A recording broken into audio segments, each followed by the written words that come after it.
আগামী 25শে মার্চ শনিবার চৈত্র অমাবস্যায় সূর্যগ্রহণের দিন ভুলেও করবেন না এই কাজ।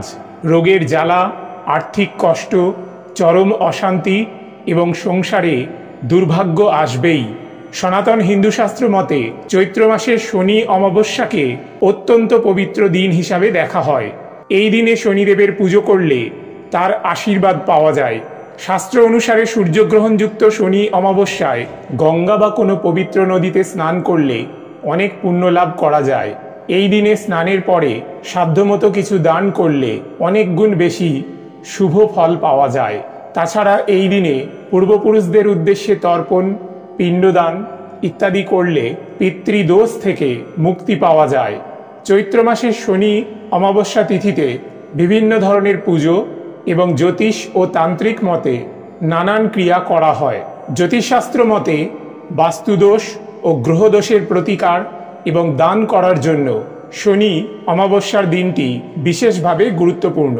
এই দিন কি করবেন ও কি করবেন না তা ধর্মীয় ও জ্যোতির্বিজ্ঞান ভিত্তিক নানা বিশ্বাসের ওপর নির্ভর করে। এই বিশ্বাসগুলো বেশিরভাগই ধর্মীয় ও ঐতিহ্যগত, তবে সূর্যগ্রহণের সময় স্বাস্থ্যগত দিক থেকেও কিছু সতর্কতা মেনে চলা ভালো, বিশেষ করে গর্ভবতী মহিলাদের জন্য।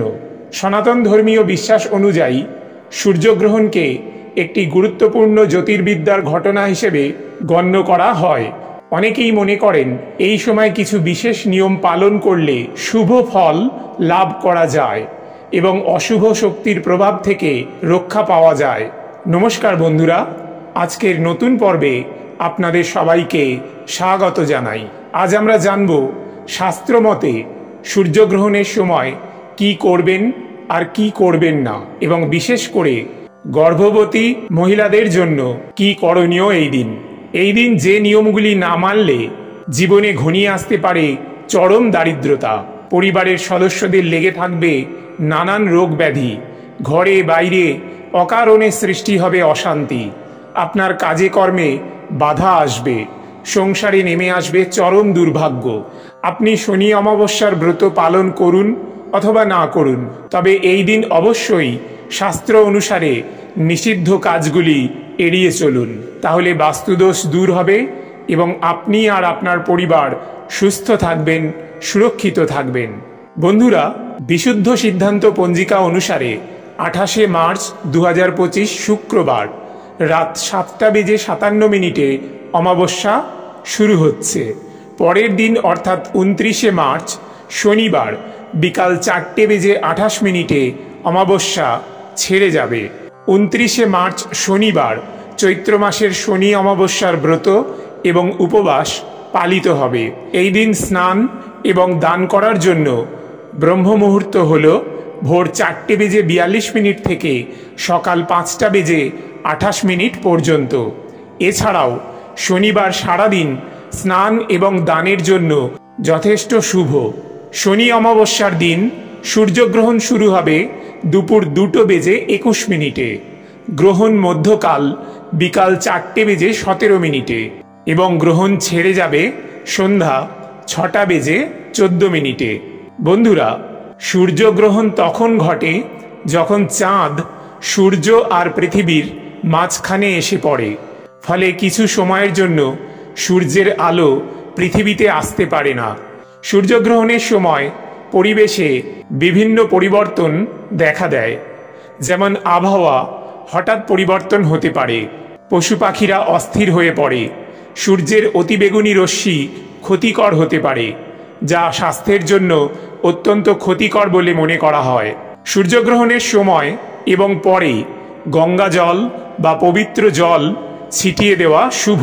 এই সময় মন্ত্র জপ, গীতা পাঠ, রামায়ণ, মহাভারত বা ভগবদ গীতা পাঠ করতে পারলে খুব ভালো। এছাড়া শিবের বা সূর্যের মন্ত্র জপ করলে ভালো ফল পাওয়া যায়। জ্যোতির্বিজ্ঞানের দৃষ্টিকোণ থেকে এটি একটি সাধারণ ঘটনা হলেও হিন্দু ধর্মশাস্ত্রে এটি একটি গুরুত্বপূর্ণ তিথি হিসেবে গণ্য করা হয় এবং এই সময় কিছু নির্দিষ্ট নিয়ম অনুসরণ করা হয়। বন্ধুরা, 2025 সালের এটাই প্রথম সূর্যগ্রহণ হতে চলেছে। তবে এই গ্রহণ ভারত থেকে দেখা যাবে না, তাই এই গ্রহণের সূতক সময়কাল বৈধ হবে না। তবে জ্যোতিষশাস্ত্র মতে এই গ্রহণের মহাজাগতিক প্রভাব পৃথিবীর ওপর অবশ্যই পড়বে এবং তা অনেক ক্ষেত্রে অশুভ। কিন্তু গ্রহণ চলাকালীন মন্ত্র জপ, গীতা পাঠ কিংবা প্রার্থনা করা অত্যন্ত শুভ। এই দিন গ্রহণের আগে ও পরে স্নান করা শুভ বলে মনে করা হয়। গ্রহণের সময় বা পরে দান করা শুভ ফলদায়ক হতে পারে। বিশেষত দরিদ্রদের খাবার ও বস্ত্র দান করা ভালো। গ্রহণের সময় খাবার গ্রহণ করবেন না। গ্রহণ চলাকালীন খাবার খাওয়া অশুভ। হিন্দু ধর্ম মতে গ্রহণের সময় রান্না করা বা খোলা খাবারে তুলসী পাতা দিয়ে রাখলে তা অপবিত্র হয় না।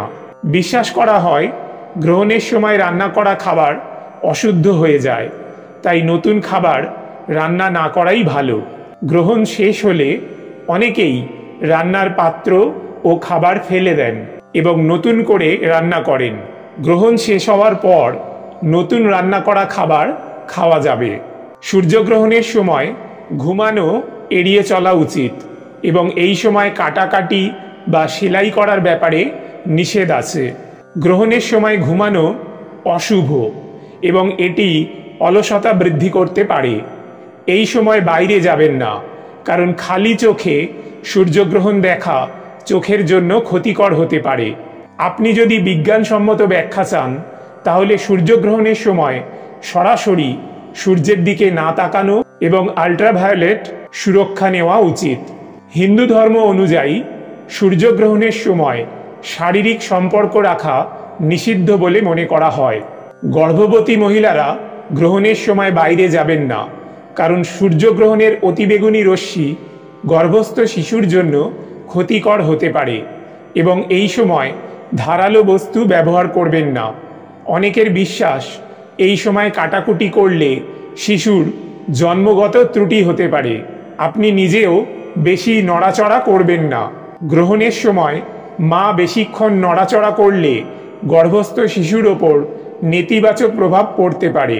সূর্যগ্রহণ দেখা এড়িয়ে চলুন এবং গ্রহণকালীন সূর্যের ক্ষতিকর রশ্মি থেকে দূরে থাকুন।